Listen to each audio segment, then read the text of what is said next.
तारा वाघिणीला सह्याद्री व्याघ्र प्रकल्पामध्ये सोडण्यात आलेला आहे आणि याच तारा वाघिणीनं एसटीच्या प्रवाशांना चक्क दर्शन दिलं। साताऱ्याच्या पाटण तालुक्यातल्या ढेबेवारी खोऱ्यामध्ये ताराचा मुक्त संचार अनुभवायला मिळाला।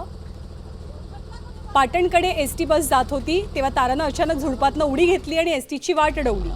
ताडोबापासनं थेट पाटणपर्यंत पोहोचण्याचा ताराचा प्रवासही थक्क करणार आहे।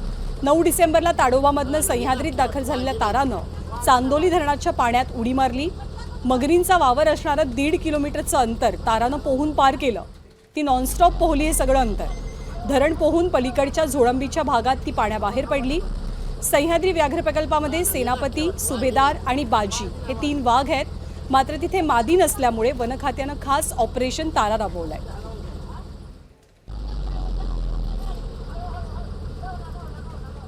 आत्ता त्या बाबतीतली माहिती घेतली। त्या भागातले ग्रामस्थ सुद्धा मला भेटायला आलेले। मांगडेवाडी खूप पुढे राहिली। हे वरचं गोटील म्हणून जे गाव आहे त्या वरच्या गोटीलजवळ लोकांना कुठेतरी ती वाघीण दिसलेली आहे। आमचे अधिकारी म्हणतात ती जी वाघीण मध्यंतरी आपण या ठिकाणी 2 फिमेल आणून सोडल्या होत्या चांदोली अभयारण्यामधली, त्यातली एक आहे। त्यामुळं तिचा वावर चांदोली अभयारण्यात होता। त्याच्या लगतची जी गाव आहेत, मी आता जे सांगितलं ना तुम्हाला, आमचं निवे असेल, कचनी असेल, वरचं गोटील असेल, ही त्या भागात मांगडेवाडी सुद्धा त्या परिसरातलंच गाव आहे। तिथं त्याचा वावर आढळून आलेला आहे।